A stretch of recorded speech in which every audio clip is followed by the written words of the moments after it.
और गीले वस्त्रों से ही दरवाजे की कुंडी को खोल दिया। भगवान कृष्ण दरवाजे के बाहर खड़े हैं, स्वयं दरवाजे के अंदर खड़ी हैं और बोलना ही भूल गई। भगवान को देख करके मुंह को हो गई, बिल्कुल ऐसे हो गई जैसे बोलना जानती नहीं है। जब से जन्म लिया है एक बार भी बोली नहीं। वाणी शांत हो गई, शरीर स्थिर हो गया, वहीं खड़ी रह गई। सुलभा भगवान कृष्ण के नेत्रों में देख रही है और भगवान भी देख रहे हैं। कहना भूल गई कि कृष्ण अंदर आओ, अंदर लेने के लिए आई थी, बाहर खड़ी रही। बहुत समय हो गया तो भगवान ने कहा, काकी ओ काकी। सुलभा को पता ही नहीं है कौन आवाज दे रहा है, तो भगवान ने हाथ से झंझोड़ा, अरे ओ काकी, मुझे बाहर ही खड़ा रखोगी, कितना समय हो गया। सुलभा कहने लगी, अरे कृष्ण मैं तो पागल हो गई हूँ, बावरी हो गई हूँ, ध्यान ही नहीं रहा, चलो अंदर बैठो।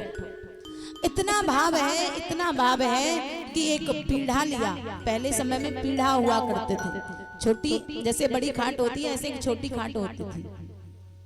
उस खटिया को, उस पीढ़ा को भगवान के लिए सुलभा ने उल्टा डाल दिया। इतनी भाव में बह गई, उन्हें पता ही नहीं है कि मैं क्रिया कैसी कर रही हूँ। और कहा है भगवान ने कि जब भक्त को ये होश ना हो कि मैं कर क्या रहा हूँ, केवल एक उद्देश्य हो कि मेरा इष्ट, मेरा प्रभु, मेरा कृष्ण मुझ पर प्रसन्न हो जाए, मुझ पर रीझ जाए। लेकिन जब उसे ये होश ना हो कि मेरे शरीर से क्या क्रिया हो रही है, मन वचन कर्म क्रिया से एक ही उद्देश्य हो, मेरा सामरा मुझ पर रीझ जाए, तो भगवान उसकी क्रिया पर ध्यान नहीं देते, भगवान उसके भाव पर ध्यान देते हैं। तो आज भगवान तो जानते थे कि पीड़ा उल्टा है, सुलभा को ही तो नहीं पता था कि पीड़ा उल्टा है, तो वो सीधा करके भी बैठ सकते थे। लेकिन अपना भक्त का मान रखने के लिए भगवान उल्टे पीड़े पर ही विराजमान हो गए। आज सुलभा देवी जो जानती थी कि कृष्ण आएगा, केलों को, सुंदर सुंदर ताजी ताजी केलों को बाग से तोड़ करके, अपने हाथों से तोड़ करके लाई थी और भगवान कन्हैया को बड़े सुंदर भाव के साथ में खिलाने लगे। जो केले का गूदा था, जो अंदर का हिस्सा था, जो खाने की वस्तु थी, उसे तो डाल दिया नीचे, और जो छिलका था, जो त्याज्य था, जो फेंकने की वस्तु थी, उन छिलकों को आज विदुरानी भगवान कन्हैया को खिला रही है। बहुत समय हो गया और भगवान तो जानते थे कि ये छिलके, भगवान भी लगातार खाते जा रहे। और ऐसा नहीं है, अगर तुम्हारी उनकी जगह आप लोग होते तो कहते ये क्या कर रही है, ये केला कैसे खाएं, हमसे तो निगला ही नहीं जा रहा है। लेकिन भगवान लगातार खाते जा रहे हैं, 35-40 छिलकों को खा गए और बिल्कुल भी विदुरानी को रोका नहीं, और विदुरानी को भी नहीं पता लगा कि मैं खिला क्या रही हूं। जब भगवान छिलकों को खाते जा रहे हैं, उसी समय विदुर जी आ गया। विदुर जी ने इस दृश्य को देखा, नेत्रों में आंसू आ गए। अरे विदुरानी, विदुरानी, अरे यो सुलभा क्या कर रही हो? भगवान कन्हैया की इतने वर्षों से प्रतीक्षा कर रही थी तुम, और ये क्या खिला रही हो? सुलभा को होश ही नहीं, हाथ पकड़ के झंझोड़ा, अरे ओ बावरी, अरे ओ पागल, ये कर क्या रही है? सुलभा ने देखा कि मैं तो छिलके खिला रही हूँ गोविंद को, तो रोने लगी। प्रभु आप तो जानते थे, मैं ही तो नहीं जानती थी, तो आप एक बार कह सकते थे। नहीं विदुरानी, मुझे वास्तव में इन छिलकों में बड़ा ही आनंद आया है। विदुर जी ने कहा, ये तो पागल है, मैं तुम्हारे लिए बड़े सुंदर सुंदर स्वादिष्ट पेड़ा लेकर के आया हूँ। अरे कृष्ण, मैंने सुना है और मैं जानता हूँ कि तुम्हें माखन बड़ा भाता है, इसलिए मैं तुम्हारे लिए माखन लेकर के आया हूँ। तो अब तुम मेरे हाथ के पेड़ों का और माखन का आनंद लो। तो बड़े भाव के साथ में विदुर जी पेड़ा और माखन खिलाने लगे। ठाकुर जी ने जी भर के खाया। अब विदुर जी कहने लगे, ठाकुर जी, कृष्ण एक बात बताओ, सच सच बताना कि तुम्हें मेरे पेड़े खाकर के, माखन खाकर के बड़ा आनंद आया होगा, और इसके छिलकों ने तो तुम्हारे मुंह का स्वाद ही खराब कर दिया होगा। तो भगवान कहने लगे कि स्वाद छिलकों में था, तेरे गूदे में ना मैं तो विदुरानी के छिलके भी खा गया। कहने लगे ठाकुर जी कि स्वाद छिलकों में था, तेरे गूदे में ना, तेरे पेड़े में ना, तेरे माखन में ना, तेरे मेवे में ना, और मैं तो विदुरानी के छिलके भी खा गया। नुक्ता चीज जिसने की उसको मैं ना मिला, और मैं तो विदुरानी के छिलके तक खा गया। जिसको ये पता होता है कि मैं ठाकुर जी को रिझा लूंगा, जिसके मन में ऐसा विश्वास होता है, जो जानता है कि मैं क्रिया से क्या कर रहा हूँ, उस पर भगवान नहीं रीझते। भगवान सुंदर सुंदर भोगों पर नहीं रीझते, भगवान सुंदर रूप पर भी नहीं रीझते। भगवान तो कहते हैं निर्मल मन जन सो मोह पावा, और मोह कपट छल छिद्र न भावा। आज से ठाकुर जी का बड़ा ही सुंदर दीदार विदुरानी ने किया। सबसे ऊंची प्रेम सगाई, हाँ जी प्रेम सगाई, वो सबसे ऊंची प्रेम सगाई, सबसे ऊंची प्रेम सगाई।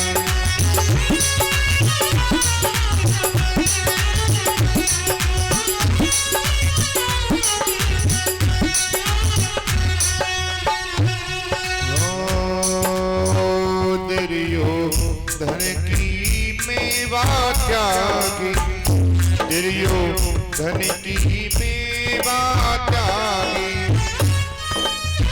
साग विधुर घर खाई हो, साग विधुर घर खाई, सबसे ऊंची प्रेम सगाई, सबसे ऊंची प्रेम सगाई, हमें प्रेम सगाई, आजी प्रेम सगाई। जय हो।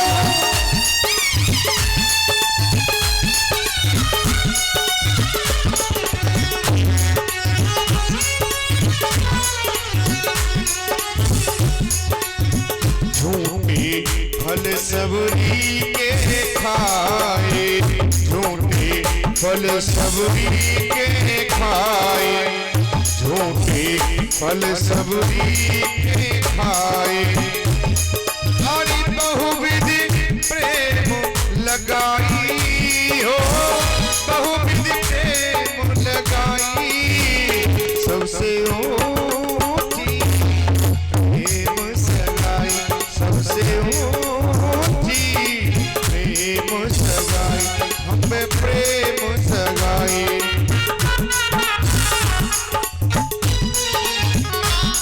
हरे प्रेम की बस अर्जुन रथ हांक्यो,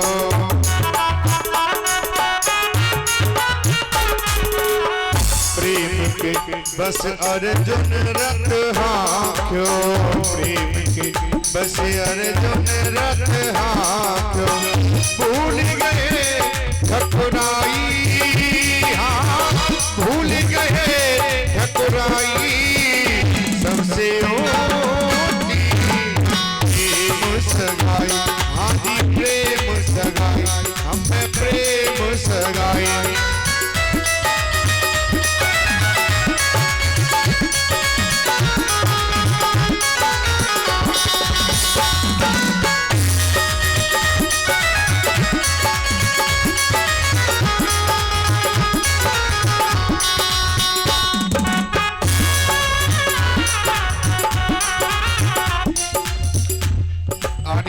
ऐसी प्रीति बढ़ी वृंदावन, ऐसी प्रीति बढ़ी वृंदावन,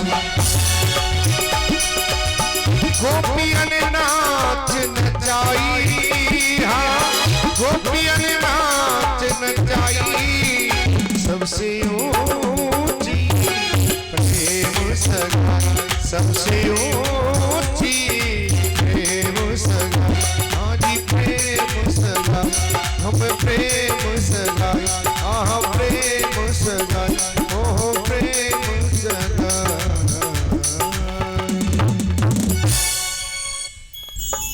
बड़े ही सुंदर भाव के साथ में भोजन किया। और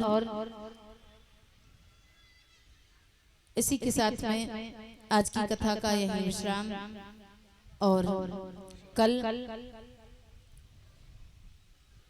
भगवान श्री वामन अवतार कथा में होगा और वृंदावन से चल करके आप सभी के मध्य में श्री वामन भगवान का अवतार होगा। तो सभी से आग्रह है कि सभी भारी से भारी संख्या में कथा सुनने के लिए आवें। और आप सभी से एक निवेदन, एक सूचना कि आप सभी के मध्य में ये कथा कोई एक नहीं करवा रहा है। आप लोगों ने यहाँ पर पर्चे चिपके हुए देखे होंगे, और यदि नहीं देखे हों तो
तेरे शीश पे सोहे मोरे मुकुट तेरे शीश में सोहे यारी मुरलिया मेरो मन यारी मुरलिया मेरो मन मोहे एक छवि बलिहार निगाह